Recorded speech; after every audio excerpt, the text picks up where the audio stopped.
A billionaire was eating dinner alone when a breaking news segment stopped him cold. On the screen, a single mother stood on a frozen sidewalk in Philadelphia, her two children clinging to her coat, surrounded by everything they owned. She had just been evicted. It wasn't the woman's tears that froze him. It wasn't her children shivering in the February wind. It wasn't the neighbors watching in silence. It was the address on the screen. Because that building belonged to him. And what he was about to uncover inside his own empire would shatter everything he believed about the man he'd become. 42-year-old Wesley Foster, CEO of Foster Meridian Properties, a real estate empire spanning over 14,000 units worth $2.6 billion, had just watched his own system destroy a family in real time. Wesley Foster's penthouse occupied the top 3 floors of a glass tower on Lakeshore Drive. Floor-to-ceiling windows wrapped every room, offering a panoramic view of Lake Michigan that stretched so far it looked like the edge of the world. The kitchen had Italian marble countertops that had never seen a home-cooked meal. The wine cellar held 230 bottles, each one selected by a sommelier Wesley had met exactly once. The dining table seated 14. In 4 years of living there, not once had every chair been filled. Most nights, only one was. He was 42 years old, CEO of Foster Meridian Properties, a real estate empire spanning 6 major cities, 14,000 rental units, and a portfolio valued at $2.6 billion. His name appeared on Forbes lists. His face appeared at investor conferences. His signature appeared on contracts that determined where thousands of families would live, how much they would pay, and under what conditions they could be removed. But Wesley Foster had never walked the hallway of a building he owned, never stood inside a unit, never met a single tenant, not one. In 20 years of real estate, he had never once looked a renter in the eye and asked if the heat worked, if the locks were safe, if the roof leaked. He didn't need to. That's what systems were for. Every property in the Foster Meridian portfolio was managed by third-party firms. Professional, efficient, distant. Wesley reviewed quarterly reports, revenue per unit, occupancy percentages, operating margins. Tenants were not names in his world. They were numbers on a spreadsheet, line items that either performed or didn't. If they can't pay, they made bad choices. That's not my problem to solve. He said this often. To his board, to his COO, to himself late at night when the penthouse felt too large and too quiet, and the lake outside looked like a black mirror reflecting nothing back. He said it because his father had said it first, and his father had built everything Wesley now stood on. Aldridge Foster. The name still carried weight in Chicago real estate circles 7 years after his death. A man who started with a single building on South Side. A man who turned 12 units into 1,200, then 1,200 into 3,000, all before Wesley graduated college. Aldridge didn't believe in sentiment. He believed in leases. He believed in margins. He believed that the moment you saw a tenant as a person, instead of a contract you had already lost. Sentiment is a luxury landlords can't afford, son. The moment you start feeling sorry for people who can't pay rent, you stop being a businessman and start being a fool. Wesley had carried those words like scripture for 2 decades. Every decision filtered through that lens. Every policy designed to protect the portfolio, not the people inside it. And it had worked spectacularly. The empire had quadrupled since his father's death. Revenue climbed every year. Investors were happy. The board was happy. Wesley told himself he was happy too. But happiness doesn't echo. And that penthouse echoed constantly. He ate dinner alone that February evening. Grilled salmon, roasted vegetables, a glass of Burgundy that cost $90 a bottle. The television was on across the room. Channel 7 News. Wesley wasn't watching. He never really watched. The TV existed the same way the dining table existed to fill space that would otherwise remind him how empty the room actually was. His phone buzzed with emails. Board meeting prep for tomorrow, a zoning dispute in Atlanta, quarterly numbers from the Dallas properties. He scrolled with one hand, ate with the other. Routine. Mechanical. Insulated. Wesley was 14. when his father took him to a building on 63rd Street. It was January, cold enough that breath turned solid the second it left your lips. They walked through the front entrance past a hallway that smelled like mildew and cooking grease up a staircase where the railing wobbled under Wesley's hand. On the second floor, a family was being moved out. A woman stood in the doorway holding a toddler on her hip. Behind her, 2 older children sat on garbage bags stuffed with clothes. The woman was crying, quietly, the kind of crying that happens when you've already screamed and nobody came. Wesley stopped. He looked at his father. "Can't we help them?" he asked. His voice was small. He was 14 and still believed the world worked the way teachers said it did. Aldridge didn't slow down. He put his hand on Wesley's shoulder and kept walking. "You feel sorry," he said. "Good. That means you're human.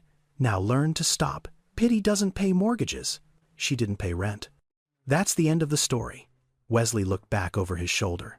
The toddler was chewing on the zipper of a coat that was too thin for winter. The woman's eyes met his for half a second. Then his father's hand tightened and they turned the corner. That moment didn't haunt Wesley. That was the problem. He let it teach him exactly what his father intended. Stop feeling. Start counting. Build walls between yourself and the consequences of your decisions, and never let anyone convince you those walls are wrong. After Aldridge died of a stroke 7 years ago, Wesley didn't grieve by slowing down. He grieved by accelerating. He doubled the portfolio in 3 years, then doubled it again. He hired optimization firms, streamlined operations, automated rent collection, late fees, maintenance requests, and eviction filings. Every process ran through software. Every decision filtered through policy. No exceptions, no conversations, no faces. He contracted Pinnacle Property Group to manage the Philadelphia properties. 47 buildings, over 800 units. Wesley had signed the contract in his Chicago office without ever visiting a single one. He didn't ask how Pinnacle handled late payments, didn't ask about their eviction timeline, didn't ask what happened to families who fell behind. He didn't need to ask. The numbers were good. The margins were healthy. That was the only language he'd been taught to speak. He had built an empire designed to never let him see the people inside it, until the news forced him to look. The image on the screen barely registered at first. Wesley glanced up between bites. A street. Winter. Philadelphia, the ticker said. Some kind of commotion on a sidewalk. He almost looked away, almost went back to his phone. But then the camera shifted. A woman stood on the curb in a thin gray jacket. No hat, no gloves. February in Philadelphia, and she had no gloves. Behind her, piled on the concrete like debris after a storm, was everything she owned. A mattress leaning against a fire hydrant. Black garbage bags splitting at the seams. A laundry basket filled with kitchen things, pots and plastic cups, and a box of cereal tipped on its side. 2 children sat on the pile. A girl, maybe 9, wearing a school backpack, her arms wrapped around her knees. A boy, maybe 5, sitting on a trash bag like it was a chair, looking around with eyes too wide and too calm for what was happening. The reporter's voice cut through the noise. Yolanda Jefferson, a 34-year-old certified nursing assistant, was evicted from her apartment this morning after falling 2 months behind on rent.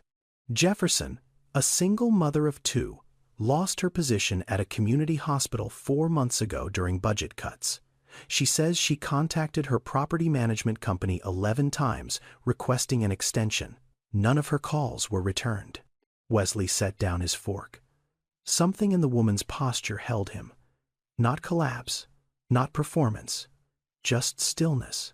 The stillness of someone who had already fought every fight available to her, and lost them all, and was now standing in the wreckage trying to figure out which direction to walk. The camera panned to the building behind her. 5 stories. Brick. Metal fire escapes.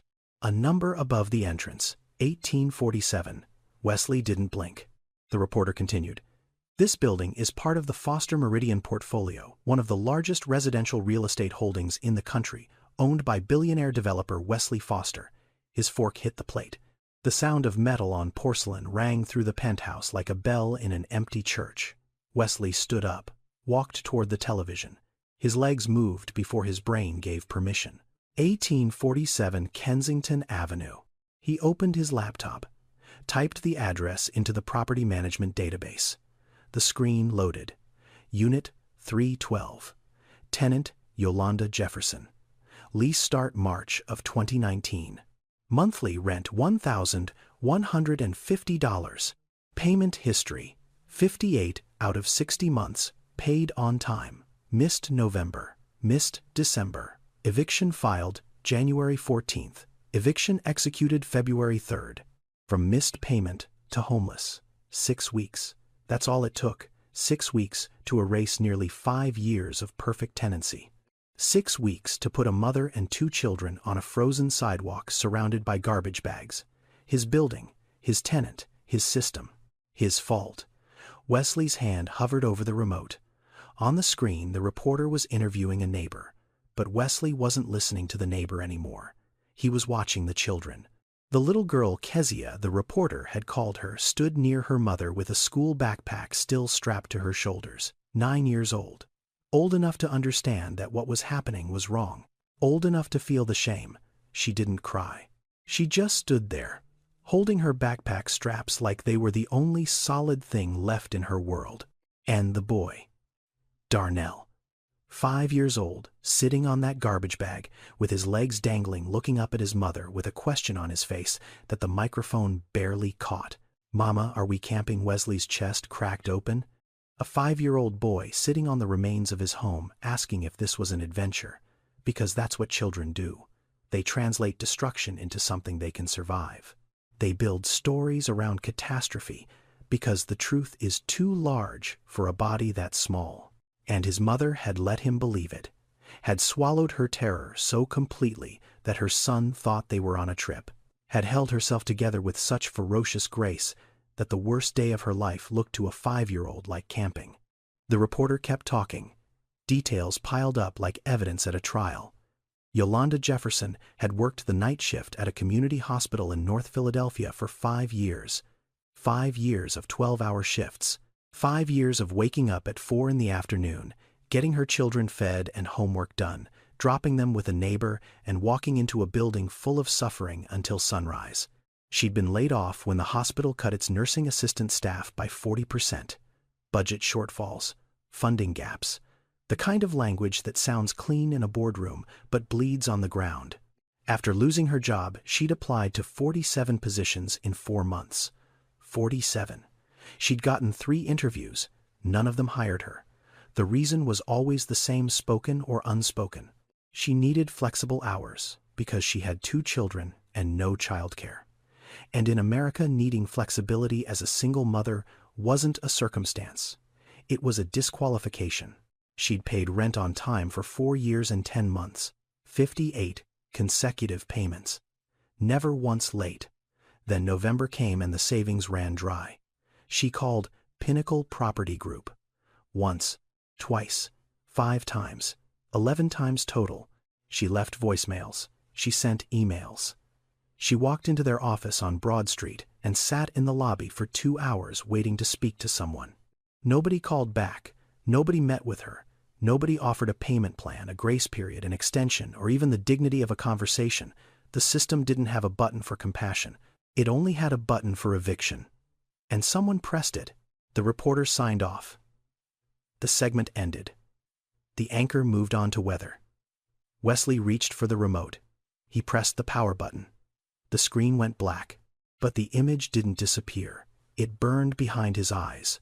A woman standing in the cold, a girl gripping her backpack, a boy asking if they were camping, and an address that belonged to him. A child who didn't understand eviction had accidentally named it the kindest thing he could, an adventure, because his mother had never once let him see her terror. Wesley stood in his penthouse. 3 floors, Lake Michigan view, 230 bottles of wine, a dining table for 14 with 1 chair pulled out. And somewhere in Philadelphia, a woman who had done everything right was sleeping on a gym mat tonight because his system had decided that 2 missed payments erased 5 years of proof that she was worth keeping. He picked up his phone. Not to call his lawyer, not to call his publicist, not to call anyone who could make this go away quietly. He called his driver. "Get the car ready. First flight to Philadelphia tomorrow morning." Then he stood at the window, staring at the Black Lake, and for the first time in 20 years, the silence in his penthouse didn't feel like peace. It felt like evidence. Wesley sat at his desk long after the screen went dark. The penthouse was silent except for the low hum of the heating system and the distant sound of wind pressing against glass. He opened his laptop again. Not email this time. Not investor reports. He logged into the Foster Meridian Master Database, the system he'd paid $300,000 to build. The system that tracked every unit, every lease, every payment, every filing across 14,000 apartments in 6 cities. He typed the address. 1847 Kensington Avenue. Unit 312. The file loaded. Clean. Organized. Efficient. Just like everything Pinnacle Property Group delivered. Tenant name Yolanda Jefferson. Lease start date March 15, 2019. Monthly rent $1,150. Payment history scrolled down the screen like a heartbeat monitor. Green, green, green, green. 58 months of green. On time. Every single one. Then November. Red. December. Red. Eviction filed January 14th. Eviction executed February 3rd.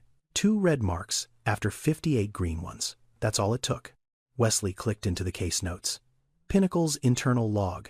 3 lines. Tenant non-responsive to payment reminders. Standard eviction protocol initiated per portfolio guidelines. Unit scheduled for turnover and market rate relisting. Non-responsive. He stared at that word. The reporter on the news had said Yolanda called 11 times. 11 calls. 11 voicemails. A woman walked into their office and sat in the lobby for 2 hours. And the system called her non-responsive. Was it a person who decided not to call back? Was it a policy? Was it a computer that sorted her into a queue that nobody checked? Wesley didn't know. And that was the ugliest part. He didn't know because he had designed his empire so that he would never have to. His father's voice surfaced like it always did, quiet, certain, unmovable. She didn't pay. The system worked. Sentiment is a luxury, son. Wesley heard it. For the first time in 20 years, he didn't nod along. The system had worked. That was the problem. It had worked exactly the way he built it to work. Fast, clean, no exceptions, no conversations, no second chances. A machine that turned human beings into line items and erased them when the numbers stopped performing. The system wasn't broken. The system was functioning perfectly. And it had just put a mother and 2 children on a frozen sidewalk. Wesley closed the laptop. He walked to the window. Lake Michigan stretched out below, black and endless under a winter sky. Somewhere out there, 14,000 doors had his name on the deed. Behind those doors, people were sleeping, cooking, arguing, holding children, worrying about rent, and he had never once considered any of them real. He picked up his phone and called his driver. "I need a flight to Philadelphia. First thing tomorrow morning, 6 a.m. If you can find one." "Should I notify your office, sir?" "No." "Your assistant?" "No. Just the flight." He hung up. He didn't pack a bag. He didn't write a plan. He didn't call his lawyer or his publicist or his COO. For 20 years, every decision Wesley made had been filtered through layers of protection, advisors, and contracts and policies designed to keep him safe from the consequences of his own choices. Not tomorrow. Tomorrow, he was going alone. For 20 years, Wesley Foster had built walls between himself and his tenants. Tonight, a news camera had blown a hole through every single one. The flight landed at Philadelphia International at 7:42 the next morning. Wesley had slept maybe 90 minutes. He'd spent the rest of the night staring at the ceiling of his penthouse, seeing a boy on a garbage bag asking his mother if they were camping. He'd arranged a car, black sedan, tinted windows. He gave the driver the address but told him to stop 2 blocks away. He wanted to walk. He needed to feel the distance between his world and the one he'd been profiting from. The neighborhood announced itself gradually. First, the buildings got shorter, then the sidewalks got rougher. cracks in the concrete filled with frozen rainwater. A bodega on the corner with a neon sign missing half its letters. A laundromat with bars on the windows. A bus stop bench with the backrest torn off. Wesley walked through it all in a cashmere overcoat that cost $1,200 and Oxford shoes that had never touched a surface rougher than polished marble. He looked like a man who had taken a very wrong turn, and in a way he had. 20 years ago, he saw the building before he reached it. 1847 Kensington Avenue, 5 stories, 48 units. Red brick turned gray from decades of exhaust and neglect. The fire escapes were rusted. 2 windows on the 3rd floor were covered with cardboard and duct tape. The front door was propped open with a cinder block because the lock had been broken so long that nobody bothered reporting it anymore. Wesley stood on the sidewalk and stared at a building he owned. A building that generated $420,000 a year in rental income. A building he had never once visited. He walked inside. The hallway was dark. Not dim, dark. 3 out of 4 overhead lights were dead. The linoleum floor was peeling at the edges. The walls had water stains that spread from the ceiling like bruises. The air smelled like mildew and cooking oil, and something metallic that might have been old pipes. The elevator had an out-of-order sign taped to it. The tape was yellow with age. Wesley took the stairs. The railing wobbled under his grip. On the 2nd floor landing, a roach crossed his path without hurrying. It wasn't scared of him. Nothing in this building was scared of its owner. Nobody here even knew who he was. He knocked on the first door he came to. No answer. He knocked on the second. A chain rattled. The door opened 3 inches. An elderly woman peered through the gap. Dark skin. Silver hair pulled back tight. Eyes sharp enough to cut glass. "Can I help you?" she asked. Not friendly, not hostile, just careful. The careful of someone who had learned that strangers in nice coats usually meant trouble. "My name is Wesley," he said. He left off the last name. "I'm looking into conditions in this building. I work with the ownership group." The woman studied him for a long moment. Then she opened the door wider. "Come in then. I got plenty to show you." Her name was Odessa Harmon, 71 years old. She had lived in Unit 204 for 12 years and 3 months. She knew because she counted.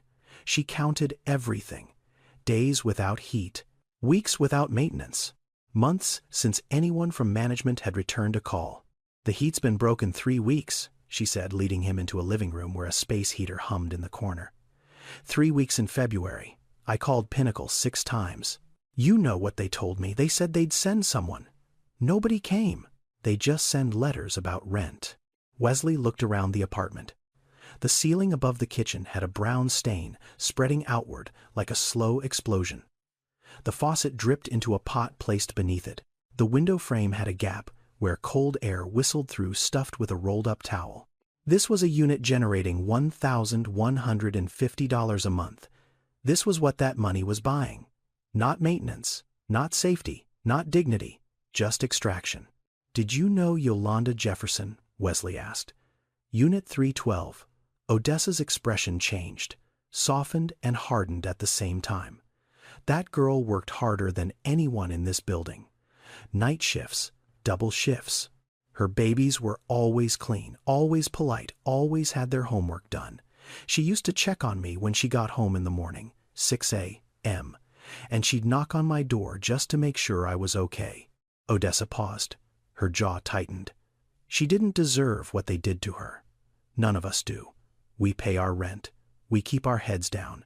And they treat us like we're disposable. Like the building matters, but the people inside it don't.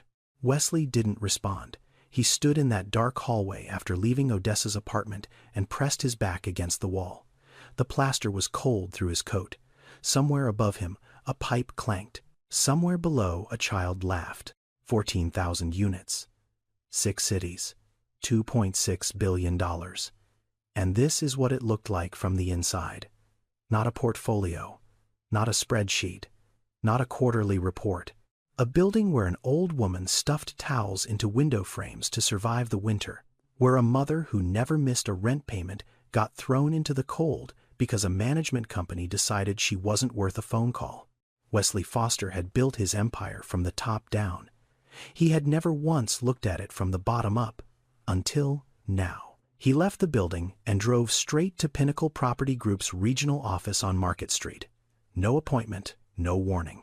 He walked through the front door in his $1,200 coat and asked the receptionist for the regional manager. Gary Whitmore came out 7 minutes later.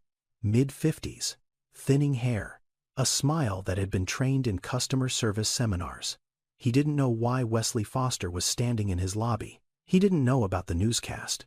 He didn't know about Odessa. He just saw a billionaire client and started sweating. "Mr. Foster, what an unexpected pleasure. If I had known you were coming, I would have." "Show me the eviction process for the Philadelphia properties," Wesley said. No greeting, no small talk, start to finish, every step. Gary blinked. "Of course. Right this way."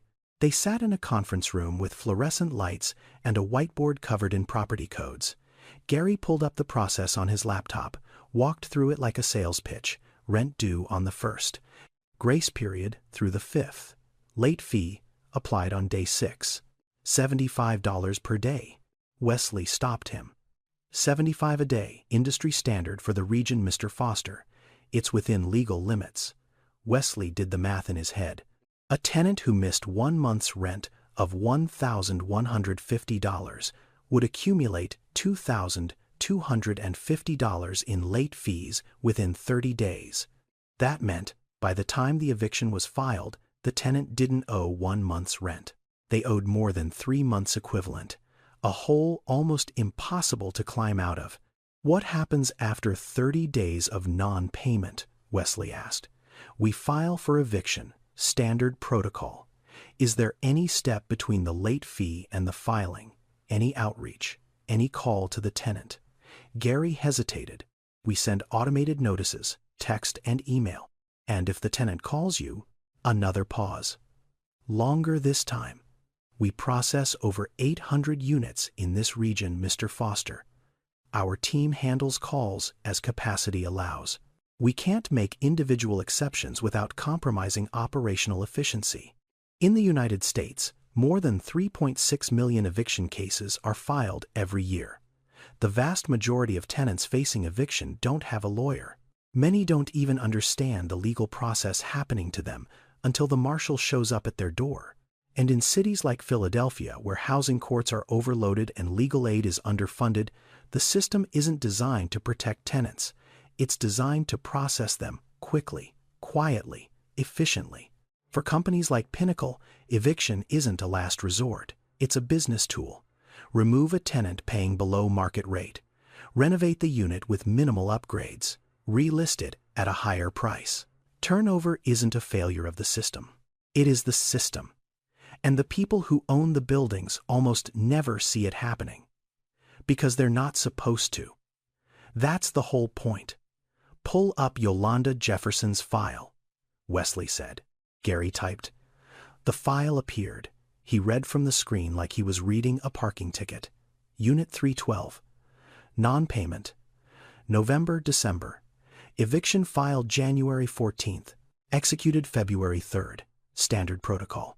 "She paid on time for 4 years and 10 months, Wesley said, his voice flat. 58 consecutive months. She lost her job. She called your office 11 times asking for an extension. Your team never called her back. Not once." Gary shifted in his seat. "Mr. Foster, I understand your concern, but we follow the protocols that were agreed upon in our management contract. The same contract your team approved and signed." There it was. The sentence Wesley had been circling since last night. "The contract your team approved. The protocols your company authorized. The system you paid us to run." Wesley sat in silence for a long moment. Gary watched him, waiting for the explosion that never came. Because Wesley wasn't angry at Gary Whitmore. Gary was doing exactly what he'd been hired to do. Exactly what the contract specified. Exactly what the quarterly review incentivized. "Can't," Gary had said. "We can't make exceptions." But Wesley heard the word differently now. Won't. They won't make exceptions. Because the system rewarded efficiency over empathy. Speed over humanity. Turnover over tenancy. And Wesley had built that system. Signed the contract. approved the terms, cashed the checks. He hadn't just watched an eviction on the news. He had funded it. Wesley left Pinnacle's office without another word. He sat in the back of the sedan for 10 minutes, staring at his phone, before he asked the driver one question. Is there a church shelter on Broad Street? The driver found it in 30 seconds. Grace Covenant Church, emergency family shelter, capacity for 40 beds. Currently housing 60 people. Wesley told the driver to take him there. Then he did something he hadn't done in 20 years. He took off his overcoat, folded it, left it on the seat. He loosened his tie, rolled up his sleeves. Not because it would fool anyone. A man in a $1,500 shirt with rolled sleeves still looks like a man in a $1,500 shirt, but because the coat felt like armor, and where he was going armor was the wrong thing to wear. The shelter was in the basement of the church. Fluorescent lights, folding tables, cots lined up in rows like a field hospital. The air smelled like instant coffee, an industrial cleaner, and too many bodies in too small a space. Children sat on the floor coloring with broken crayons. A woman near the entrance was arguing quietly with a volunteer about blanket allocation. Wesley scanned the room. It didn't take long to find her. Yolanda Jefferson sat in the far corner, not on a cot, on the floor, her back against the cinder block wall. Kezia slept beside her, curled under a thin blanket with her school backpack tucked beneath her head like a pillow. Darnell was asleep too, his head on his mother's thigh, his small fingers wrapped around the zipper of a jacket that wasn't warm enough for February. Yolanda wasn't sleeping. She was writing. A pen in one hand, a crumpled sheet of paper on her knee. Wesley watched her for a moment before approaching. She was filling out a job application. By hand. Because she didn't have a computer. Because she didn't have a library card anymore. Because when you lose your address, you lose access to almost everything that requires one. He walked over slowly. She looked up before he got within 10 feet. Her eyes locked onto him with the precision of someone who had learned to assess threats quickly. She didn't smile. She didn't flinch. She just watched. "Can I help you?" she asked. Not a question. A boundary. "My name is Wesley," he said. He paused. The last name stayed in his throat. "I heard about what happened to you on the news. I wanted to see if there's anything I could do." Yolanda's expression didn't change. She'd heard this before. The volunteers, the church members, the well-meaning strangers who showed up with sympathy and left with a clean conscience. "I don't need your pity," she said. Her voice was steady. Not angry, not grateful, just clear. "I need a job. I need a door that locks. I need my kids to stop sleeping on gym mats. Can you do any of that?" Wesley opened his mouth, closed it. He couldn't remember the last time someone had spoken to him without deference, without calculation, without wanting something from him in return. Yolanda wasn't asking for charity. She was issuing a challenge. "Meet me where I actually am, or leave." "I might be able to help with some of that," Wesley said carefully. "If you'll let me." Yolanda studied him. Her eyes moved from his shoes to his watch to his hands. She was reading him the way he read balance sheets. Quickly, accurately, without sentiment. "Everybody wants to help," she said quietly. "Nobody wants to fix anything. People hand you a sandwich and feel like heroes. But nobody asks why a woman who worked 5 years of night shifts is sitting on a church floor with her kids. Nobody asks how the system broke her. They just want the version of the story where they showed up and made it better." Wesley felt that land somewhere deep. Not in his pride. In his guilt. Because she had just described exactly what he'd walked in planning to do. "You're right," he said. "I'm not here to hand you a sandwich." "Then what are you here for?" He didn't have a clean answer, not yet.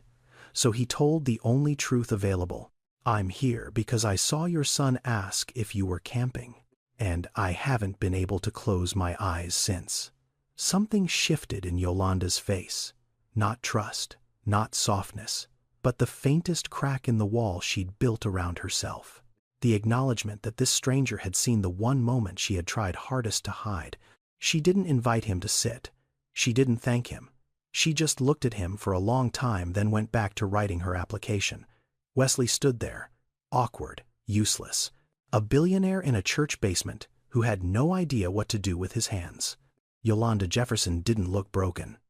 She looked exhausted, which was worse, because broken people stop. Exhausted people keep going until they collapse. Yolanda didn't tell her story all at once. It came out in pieces over the days that followed. A sentence here while Kezia colored at the shelter table. A memory there while Darnell napped on her lap. Not because she was hiding anything, but because telling your whole story at once requires a kind of energy that homelessness steals from you in the first week and never gives back. She grew up in West Philadelphia, 52nd and Walnut. A row house with 3 bedrooms and a front porch where her mother hung wind chimes made from old spoons. Her mother Gwendolyn cleaned houses for wealthy families in Chestnut Hill, 6 days a week, hands raw from bleach, knees worn from scrubbing floors that weren't hers. Her father left when Yolanda was 7. No note, no phone call, just an empty closet and a silence that filled the house like smoke. Gwendolyn raised Yolanda alone, worked doubles when the bills got heavy, never complained, never asked for help, taught her daughter one thing above everything else. You work, you pay your way, you don't owe anybody and nobody owes you. Yolanda graduated high school, didn't have money for college, got her certified nursing assistant license at 20, started working at a community hospital in North Philadelphia, night shifts, 12 hours. 8 p.m. to 8 a.m. The pay wasn't much, $14.60 an hour, but it was steady. It was honest. It was hers. She met Terrell when she was 25, construction worker, big hands, quiet voice, the kind of man who fixed things without being asked and never took credit. They had Kezia a year later. Darnell came 4 years after that. They weren't married. They didn't need a paper to know what they were. They were a family, stable, functional, real. Then Terrell fell from scaffolding on a job site in Camden, New Jersey. 3 stories. He died before the ambulance arrived. He was 31 years old, no life insurance, no workers' compensation because the contractor had classified him as independent, no savings beyond 2 months of rent because every dollar they earned went to keeping the family fed and housed and clothed and alive. Yolanda was 31 with 2 children and a grief so heavy it bent her spine. But she didn't stop. Couldn't. There was no one else. Her mother had passed 2 years before Terrell. No siblings, no cousins nearby. No safety net except her own 2 hands and the job that paid $14.60 an hour. She managed. For 2 years she managed. Night shifts at the hospital. Mrs. Harmon watched the kids while Yolanda worked. Yolanda checked on Mrs. Harmon every morning when she got home. A quiet exchange of survival between 2 women who understood that in this world, sometimes all you have is the person across the hall. Then the hospital cut its budget. 40% of the nursing assistant staff, gone. September. Yolanda got the letter on a Tuesday. By Wednesday, she was filling out applications. By the end of the month, she had submitted 12. By the end of October, 26. By the end of December, 47. 3 interviews, 3 rejections. The same question every time, spoken or unspoken. Can you work nights, weekends, holidays? Do you have childcare? The answer was always complicated. Because childcare in America costs an average of $1,100 a month. Almost exactly what Yolanda's rent was.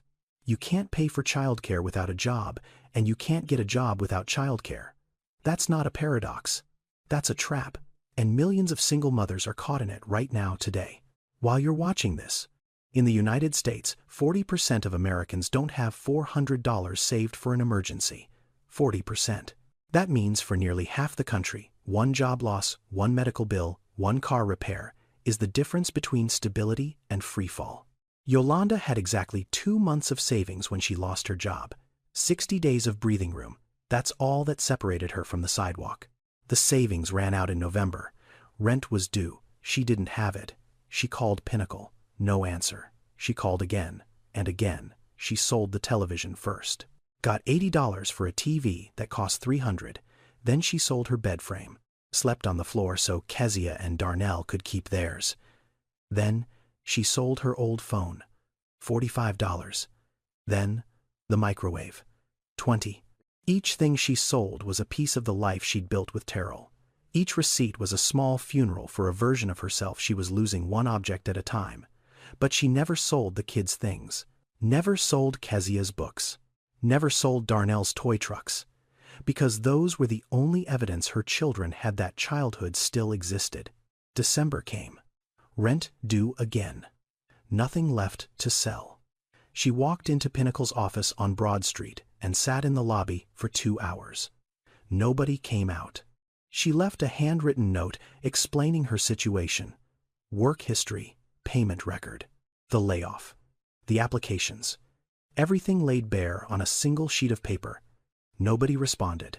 And then something happened that Wesley would carry with him for the rest of his life. Kezia, 9 years old, started hiding food at school. Crackers from the cafeteria slipped into her backpack when no one was looking. Granola bars tucked into her coat pocket. A juice box saved from lunch and brought home for Darnell, a 9-year-old who had learned that love meant smuggling crackers. A child who understood that her brother was hungry before her mother could figure out how to say it.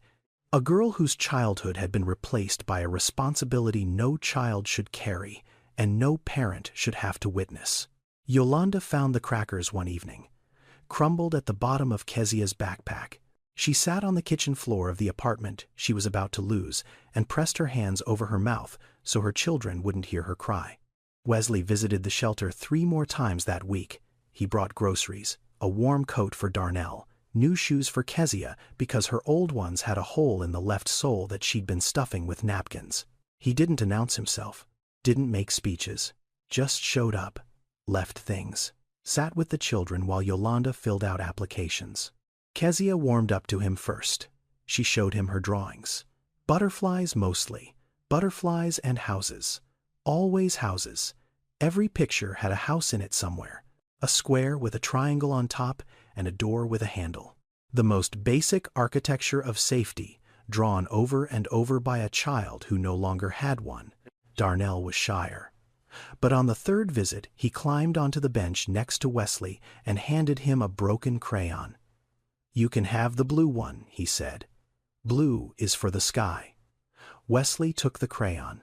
His hand was shaking. He didn't know why a 5-year-old, handing him a broken crayon, felt heavier than signing a $200 million acquisition. But it did. Yolanda watched all of this with careful eyes. She was beginning to trust him. Not fully, not freely, but the way you trust a bridge that looks sturdy enough to hold you for one more crossing. She let him sit, let him help, let him exist in the margins of her crisis, without demanding he explain himself further. Then one afternoon, the television in the shelter's common area was tuned to a business news channel, a segment about commercial real estate, a name on the screen, Foster Meridian Properties, and a face she recognized. Wesley Foster, CEO, Billionaire, owner of 14,000 residential units across 6 cities. Yolanda stared at the screen. The camera showed a building, then another, then a graphic listing the company's portfolio, Philadelphia Properties, Kensington Avenue. She felt her blood go cold. Not cold like winter. Cold like betrayal. The kind of cold that starts in your stomach and spreads outward until your fingers go numb and your jaw locks, and every word you've ever said to the person standing in front of you replays with a new sickening meaning. Wesley arrived at the shelter that evening carrying a bag of groceries and a children's book he'd bought for Darnell. He walked through the door the way he'd been walking through it all week. Carefully, quietly, like a man trying to earn a space he hadn't yet been given. Yolanda was standing near the entrance, arms crossed, face still. The kind of stillness that doesn't mean calm. It means a storm has already formed and is choosing the exact moment to land. "You're him," she said. Wesley stopped. "You own that building. 1847 Kensington. You own it." He set the bag down slowly. "Yes, you're the reason my kids are sleeping on gym mats. You. Not some faceless company. Not some system. You." Wesley didn't step back, didn't look away, Didn't reach for an excuse or a justification or any of the 1,000 deflections his lawyers had trained him to deploy. Yes, I own the building. I didn't know what was happening inside it. He paused. But that's not an excuse. That's the problem. Yolanda's voice dropped. Quiet now. And the quiet was worse than shouting. You came here to feel better about yourself. You wanted to play hero so you could sleep at night. Bring groceries. Buy shoes. Go home and tell yourself you're one of the good ones. Each word hit like a stone dropped from a height. Precise, heavy, deserved.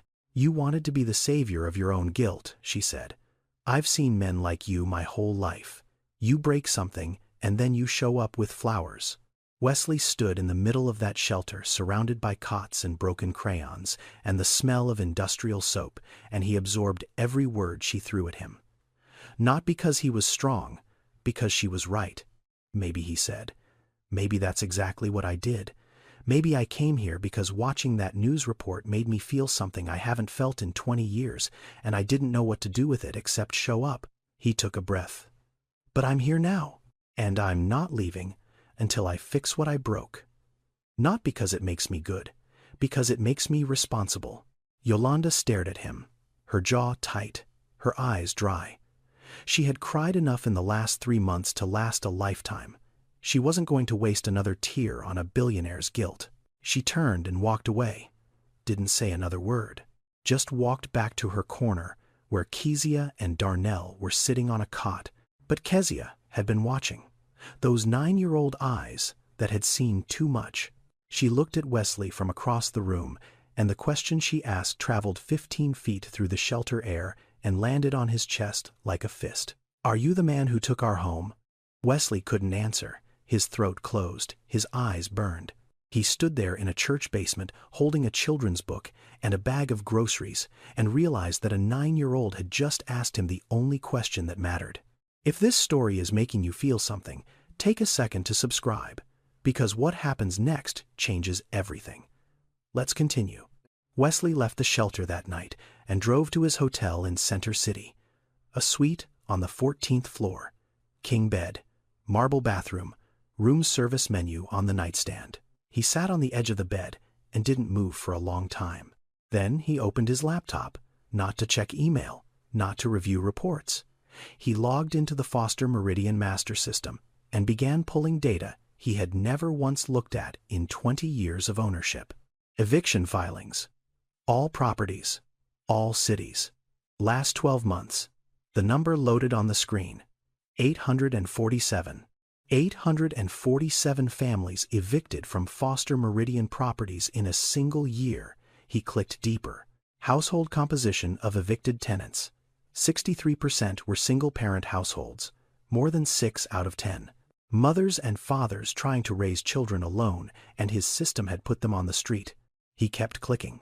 Time from first missed payment to eviction execution.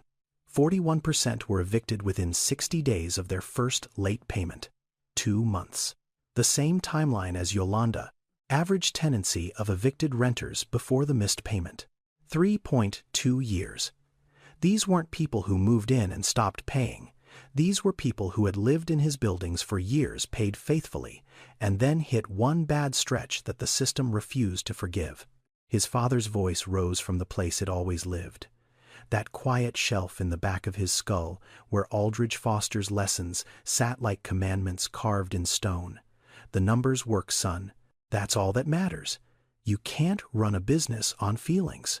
Wesley stared at the screen. 847. He said the number out loud in the empty hotel room, and the sound of it echoed off walls that cost $400 a night to sleep between. No, he said, and his voice sounded different.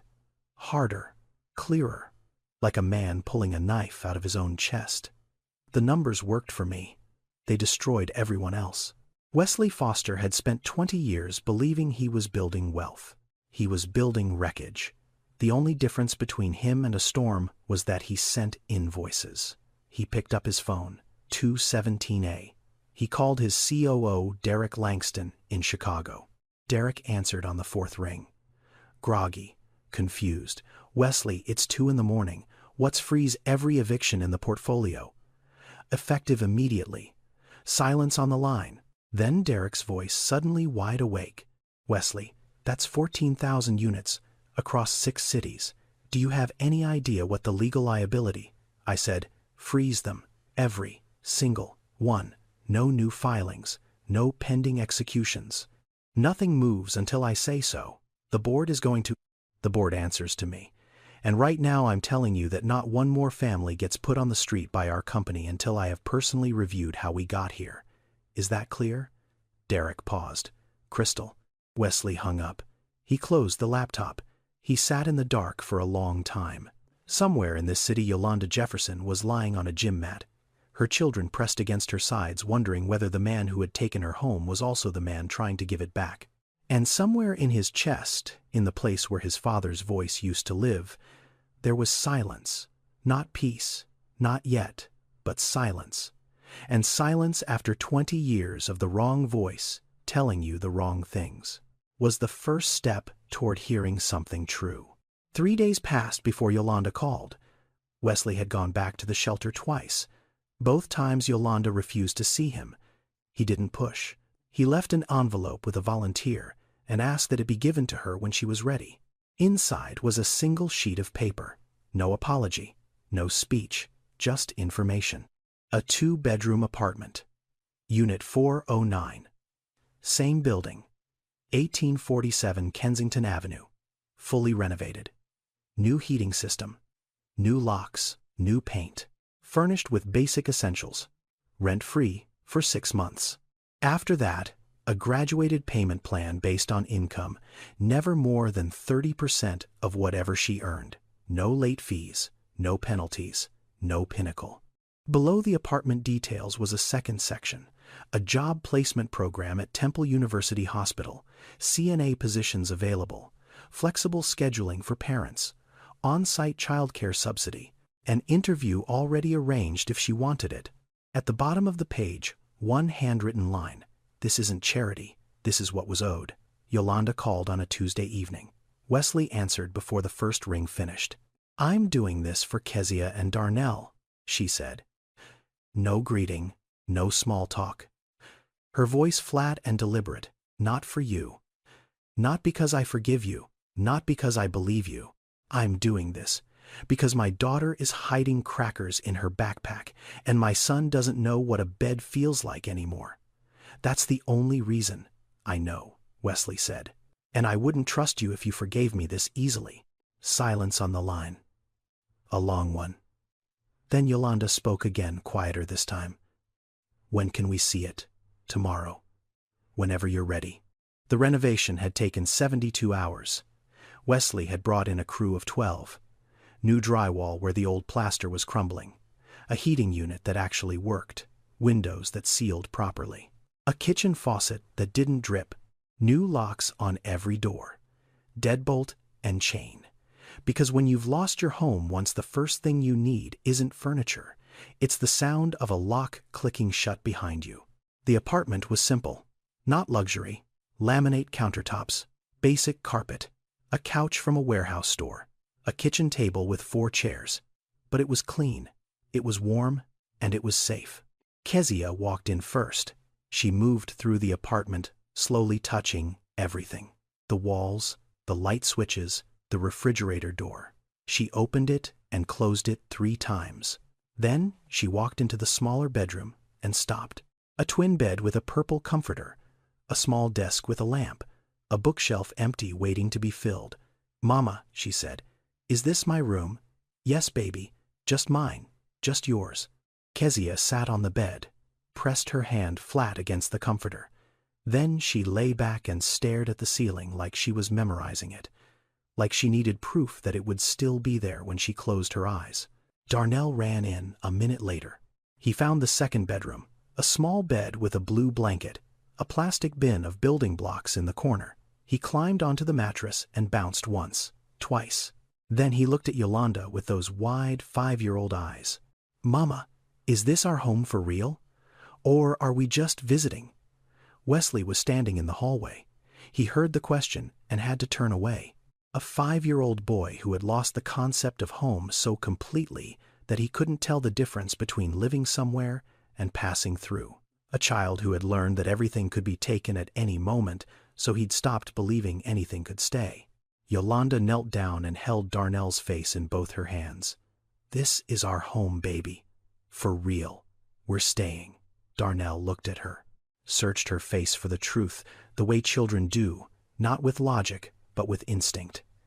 Then he nodded, slowly, like he wanted to believe her, but wasn't quite ready to let go of the caution that had kept him safe. Yolanda stood up and walked to the living room window. She looked out at the small playground behind the building. Rusted swings, a basketball hoop with no net, nothing fancy, but outside, in the air, with sunlight. She didn't cry. She didn't speak. She just stood there and breathed. In and out, slowly, like someone remembering how to fill their lungs without calculating whether they could afford to exhale. For the first time in 4 months, Yolanda Jefferson took a breath that didn't carry the weight of tomorrow. And that single breath, quiet and ordinary and invisible to everyone except the woman taking it, was worth more than every dollar in Wesley Foster's empire. Wesley didn't just fix one apartment, he dismantled the machine. The first call he made when he got back to Chicago was to Pinnacle Property Group's corporate office. Not to negotiate, not to renegotiate terms, to terminate. Effective immediately. Every property, every city, every contract. His legal team pushed back. His COO pushed back. His CFO sent a 12-page memo outlining the financial risk of severing ties with the largest third-party property management firm in their portfolio. Wesley read the memo. Then he read Yolanda's tenant file again. 58 months of on-time payments. 11 unanswered calls. 6 weeks, from stable to homeless. He chose the tenant file. In place of Pinnacle, Wesley built something new.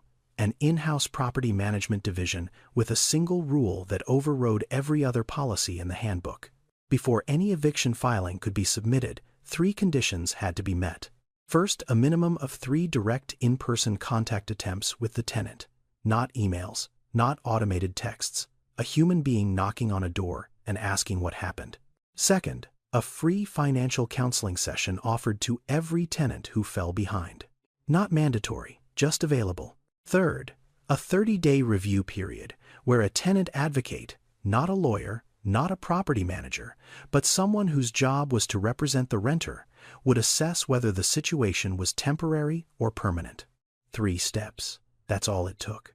3 steps that Pinnacle had never taken because 3 steps cost time and time cost money, and money was the only language the old system spoke. Wesley hired tenant advocates for every building in the portfolio, 1 per property. Their job was simple. Stand between management and the people living inside the walls. Listen, translate, protect. Not protect the asset, protect the human. He created an emergency hardship fund. Any tenant who could demonstrate sudden income loss, a layoff letter, a medical bill, a death in the family could apply for a 90-day grace period. No late fees, no penalties, no eviction proceedings, just time. Because what Wesley had learned from Yolanda, what her 11 unanswered phone calls had taught him, was that most people who fall behind on rent don't need charity. They need time. 60 days. 90 days. Enough room to find new footing before the ground disappears entirely. A handful of cities across America have already figured this out. In places like Kansas City, Philadelphia, and Cleveland, pilot programs now guarantee tenants the right to a free lawyer when facing eviction. It's called right to counsel. And the results aren't subtle. In cities where tenants have legal representation, eviction rates have dropped by as much as 70%. Not because the tenants suddenly had more money, but because when someone actually looks at the case, when someone asks questions and demands documentation and challenges the process, most evictions fall apart. They were never about justice. They were about speed. Wesley couldn't change national policy, but he could change 14,000 doors. 6 months after the overhaul, the numbers came in. Eviction filings across the entire Foster Meridian portfolio had dropped by 78%. Tenant retention had increased by 34%. Revenue dipped 3% in the short term. But the costs that nobody ever talked about, the costs of turnover, the renovation between tenants, the legal fees, the court filings, the lost rent during vacancy, the advertising for new renters, all of that dropped by 41%. The math was clear. Keeping people in their homes was cheaper than throwing them out. Wesley sat in his Chicago office, looking at the quarterly report, a spreadsheet, numbers, the same language he'd spoken his entire career. But for the first time, the numbers told a story he was proud of. Not just profit, but proof. Proof that decency and efficiency were not enemies. Proof that his father's philosophy, the one that said sentiment was a luxury, had been wrong not just morally, but mathematically. Compassion, it turned out, wasn't just moral, it was mathematical. His father had been wrong about that too. Yolanda started at Temple University Hospital on a Monday in March. Night shift, 8 p.m. to 8 a.m. The same hours she'd worked for 5 years before. The same scrubs. The same sore feet by 3 a.m. The same fluorescent lights and beeping monitors and patients who needed someone to show up when no one else would. But everything else was different. This time, when she left for work, Kezia and Darnell weren't being watched by a neighbor doing a favor. They were enrolled in an after-school program at their elementary school. Structured, supervised, funded in part by the same foundation Wesley had quietly set up to support working parents in his buildings. Kezia did homework at a real desk. Darnell built towers out of wooden blocks and knocked them down laughing. This time, when Yolanda came home at 8:30 in the morning, she didn't collapse onto a bare floor. She walked into an apartment that was hers, a door that locked, a refrigerator with food, heat that worked. She didn't celebrate. She went to work. That's what Yolanda Jefferson did. She worked. Within 2 months, she'd been moved from the overnight float pool to a permanent position on the medical surgical unit. Her supervisor noted her patient scores were among the highest on the floor. Not because she was trying to impress anyone, because she knew what it felt like to be in a bed scared with no one answering your calls. She treated every patient the way she wished Pinnacle had treated her. Like a person, not a number. Then, she did something that made Wesley go quiet when she told him. She enrolled in the licensed practical nurse program. Online classes through a community college, tuition partially covered by a workforce development grant. The rest, she paid herself $50 a month, pulled from a paycheck that didn't have $50 of room in it. But she found it anyway, because Yolanda Jefferson had never once in her life waited for someone to hand her a future. She studied after the kids went to sleep. Every night, 11 p.m. to 1 a.m. Sometimes later. Textbooks open on the kitchen table. Flashcards spread across the counter. Anatomy. Pharmacology, patient assessment. Her handwriting filled notebook after notebook in tight, careful letters. One morning Wesley came by to drop off books for Kezia. He found a sticky note on the kitchen table, pink paper, crayon handwriting, letters crooked and misspelled in the way only a 9-year-old can make beautiful. "You can do it, Mama. I love you, Kezia." Yolanda had saved it. Taped it to the wall above her study area, like a diploma she hadn't earned yet, but was working toward every single night. Wesley visited once a month. Not announced, not formal. He'd bring books for Kezia, who was devouring everything she could find about marine biology. Building sets for Darnell, who had decided he wanted to be an architect, though he pronounced it architect. And for Yolanda, he brought the only thing that mattered, consistency. He showed up. He didn't disappear. He didn't lose interest. He didn't move on to the next cause or the next headline or the next version of guilt relief. He showed up, month after month, not as a savior, not as a landlord, just as someone who had broken something and was still standing in the wreckage helping clean it up. One evening, 7 months after Yolanda had moved back in, they sat at her kitchen table while Kezia read on the couch and Darnell slept in his room. Yolanda poured coffee into mismatched mugs and looked at Wesley for a long time before she spoke. "I still don't fully forgive you," she said. "Maybe I never will. What happened to us, what your company did, it changed my children. Kezia still hides food sometimes. Darnell still asks me every morning if we're staying. That doesn't go away, because the heat works now, Wesley nodded. He didn't argue, didn't explain, just listened. But I respect that you stayed, Yolanda said. Most people who feel guilty just write a check and disappear. You stayed. That counts for something. Not everything, but something. Wesley looked at the sticky note on the wall, Kezia's crooked handwriting. A child's love spelled out in crayon. And he thought about his father's penthouse, the art on the walls worth millions, the wine cellar, the marble, the glass. None of it had ever said anything as true as that pink sticky note. Thank you, he said, and he meant it more than he'd ever meant those two words in his life. Not thank you for forgiving me because she hadn't, thank you for letting me stay. Yolanda's story isn't rare. That's the part that should keep you up at night. It's not an outlier. It's not an exception. It's America's most invisible crisis happening every single day in every single city, and most of us never see it because the people it happens to don't make the news. Every year, 3.6 million eviction cases are filed in the United States. 3.6 million. That's not a number, that's a population. That's more people than live in the entire city of Chicago. And behind every filing is a family. A mother packing garbage bags at 6 in the morning. A child asking if they're camping. A father choosing between rent and medication.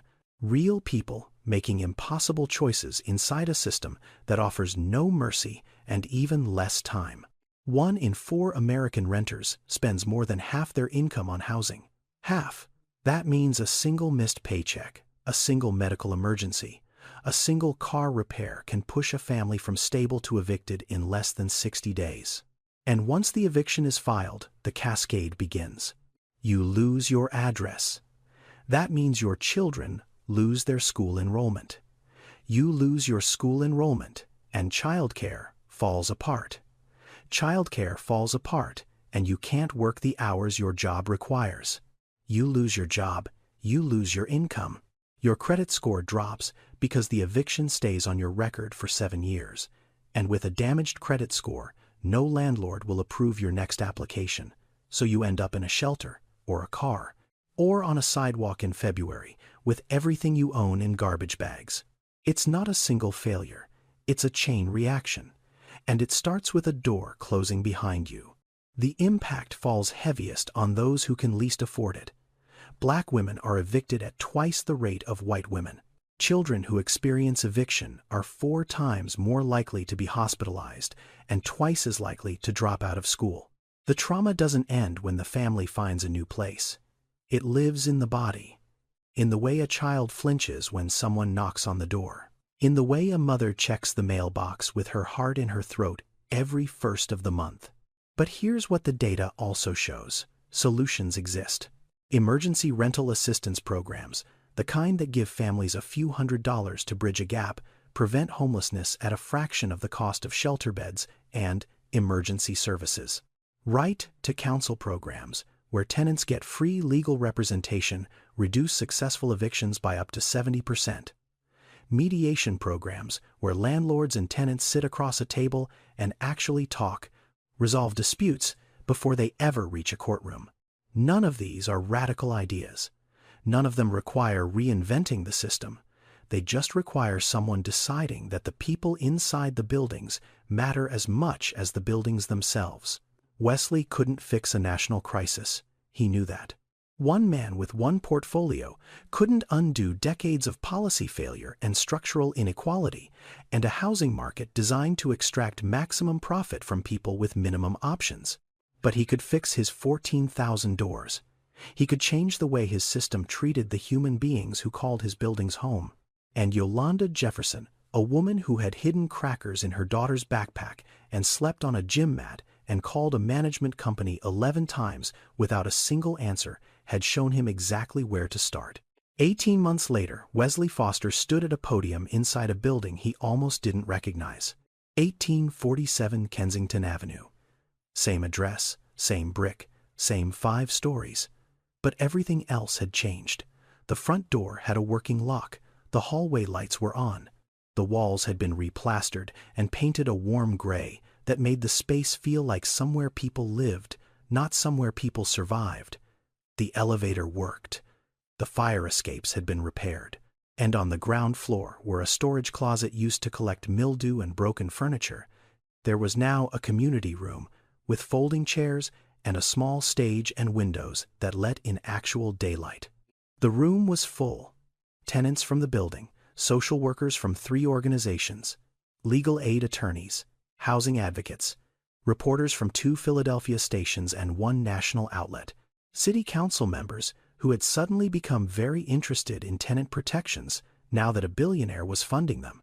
Wesley had announced the launch of the Open Door Initiative, a foundation dedicated to 3 things: emergency housing assistance for families facing eviction, free legal representation for tenants in housing court, and a training program for tenant advocates, people whose entire job was to stand between property management and the human beings living behind the doors. Not charity. Infrastructure. Not a gift. A correction. Yolanda sat in the front row.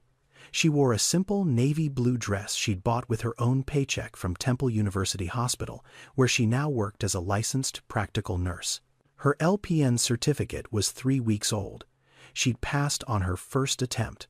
Kezia sat beside her, in a yellow dress with her hair braided, holding her mother's hand with the quiet confidence of a child who had finally stopped waiting for the floor to disappear. Darnell sat on the other side, holding a piece of paper. A drawing. Crayons on white printer paper. A building, 5 stories, square windows, a door with a handle, and above the building, a sun with rays that stretched to every corner of the page. Wesley looked out at the room and spoke without notes. "I stood in this hallway a year and a half ago," he said, "and I didn't recognize my own building. Not because it had changed, because I had never bothered to look. I owned this building for 7 years and never once walked through the front door. I never met a single tenant. I never asked if the heat worked. I never asked if anyone was safe." He paused. The room was silent. Yolanda Jefferson forced me to see what I had chosen to ignore. She didn't ask for my help. She didn't want my pity. She wanted a door that locked and a system that didn't throw her children onto a sidewalk because she missed 2 months of rent after 5 years of paying on time. That's not a lot to ask. And the fact that my company couldn't give her that is something I will carry for the rest of my life. He announced the advisory board. Community members, housing attorneys, social workers, and 1 tenant representative, Yolanda Jefferson. Yolanda walked to the podium. She didn't have a speech. She hadn't prepared remarks or rehearsed in a mirror. She just stood there for a moment, looking at the room full of people who were looking back at her, and spoke. "I'm not here because I'm special," she said. Her voice was steady, clear. The voice of a woman who had slept on a gym mat and kept filling out job applications by hand. "I'm here because 3.6 million families go through what I went through every single year. I'm just the one who ended up on TV." She looked at Wesley, then at Kezia, then back at the room. Nobody should lose their home because they lost their job for 2 months. Nobody. And if this foundation means that even one mother doesn't have to explain to her 5-year-old son why they're sleeping in a church basement, then it's worth everything. She stepped down. No applause line. No dramatic exit. She just walked back to her seat and held her daughter's hand. After the event, the reporters left. The council members shook hands and disappeared into black cars. The tenants lingered, talking to the advocates, picking up pamphlets, asking questions about the legal aid program. Wesley stood near the entrance, watching the room empty slowly. Kezia appeared at his side. She tugged on his sleeve the way she always did, gently, like she was asking permission to exist in his space. "Mr. Wesley." "Yeah, Kezia. My mom said you used to own the building that kicked us out." Wesley looked down at her. 11 years old now, taller, sharper, still carrying that backpack everywhere she went, still drawing houses in every notebook. "I did," he said. "But now you're fixing it." "I'm trying." Kezia nodded, thought about it, then looked up at him with eyes that had seen too much and still chose to believe. "Good. Because there's a girl in my class who just lost her apartment too. Her name is Brianna. She's been staying with her grandma, but her grandma's apartment is really small. Can you help her?" Wesley's throat tightened. Because this was it. This was the whole point. Not the foundation, not the press conference, not the advisory board, or the policy changes, or the spreadsheets showing reduced eviction rates. A child standing in a hallway, asking a grown man to help her friend, the simplest, most human version of the question he should have been asking for 20 years. Can you help? Tell me about Brianna, Wesley said, and we'll figure it out. The crisis hadn't ended. It hadn't even slowed down. Somewhere in America right now, a family was being evicted. A mother was packing garbage bags. A child was asking questions that no child should have to ask. But one man had finally stopped looking away. And one mother had shown him that the people inside his buildings were never just leases. They were lives. Months later, Wesley sat in the same penthouse. Same table, same chair, same view of Lake Michigan stretching into darkness. The television was on, same channel, same news anchor. Even the same time of evening, that quiet hour when dinner is done and the world narrows down to whatever glows on the screen. But the story was different. A reporter stood outside a building in Philadelphia, 1847 Kensington Avenue. But the building behind her wasn't the one Wesley remembered from that February night. The brick had been cleaned. The windows were whole. The fire escapes had been painted. And behind the reporter on the small playground out back, children were playing. Actually playing. Running and shouting and doing the things children do when they feel safe enough to be loud. The reporter was doing a segment on the Open Door Initiative. 6 months since launch, 214 families assisted, 87 evictions prevented through legal aid alone. A model that 3 other property companies had quietly begun studying. And then the camera cut to an interview. A woman in hospital scrubs. Clean. Professional. Standing in front of the building with her arms at her sides and her chin lifted, and the kind of calm in her eyes that only comes from having survived something that should have destroyed you and building something better on the other side. Of it, Yolanda Jefferson. Licensed practical nurse, tenant advocate, advisory board member, mother of 2. Nobody should lose their home because they lost their job for 2 months, she said into the camera. Nobody. The system isn't broken. It's working exactly the way it was designed to work. We just need to redesign it. Wesley watched her speak. He watched the building behind her. He watched the children on the swings. And something shifted in his chest. Not a crack this time. Not a fracture. Something settling. Something finding its right place for the first time. He picked up the remote. Pressed the button. The screen went black. But this time, he didn't turn off the TV because the image was unbearable. He turned it off because he was smiling. Because for the first time in his life, what was on the news had something to do with him in a way that didn't require lawyers or spin or damage control. Just truth. Just change. Just proof that one decision made on one night in one penthouse could ripple outward until it reached a playground where children were safe enough to be loud. He sat in the silence. The penthouse was still large, still mostly empty. The dining table still seated 14. The wine cellar still held its bottles. The lake outside was still black and endless. But the silence felt different now. For 20 years his father's voice had filled these rooms.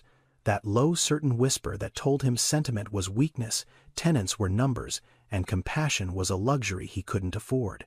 Tonight the voice was gone. Not forgotten.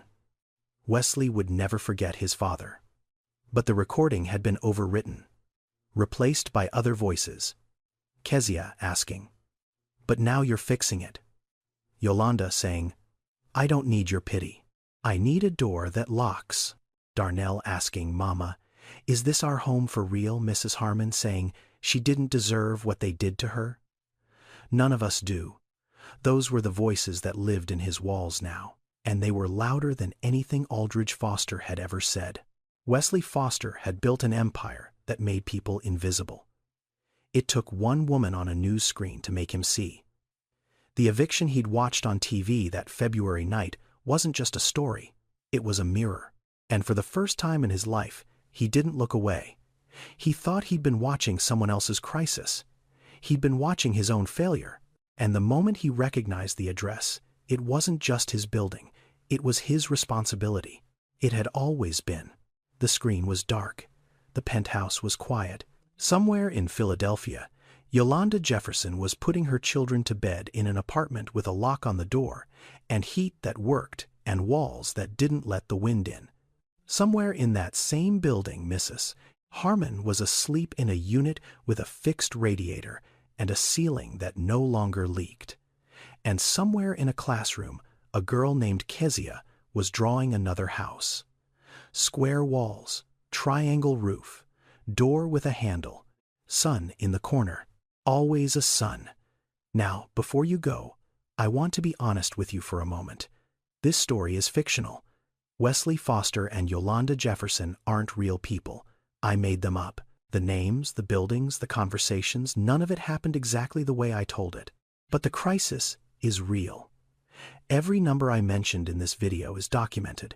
The 3.6 million eviction filings per year come from Princeton University's Eviction Lab, one of the most comprehensive research projects on housing instability in America.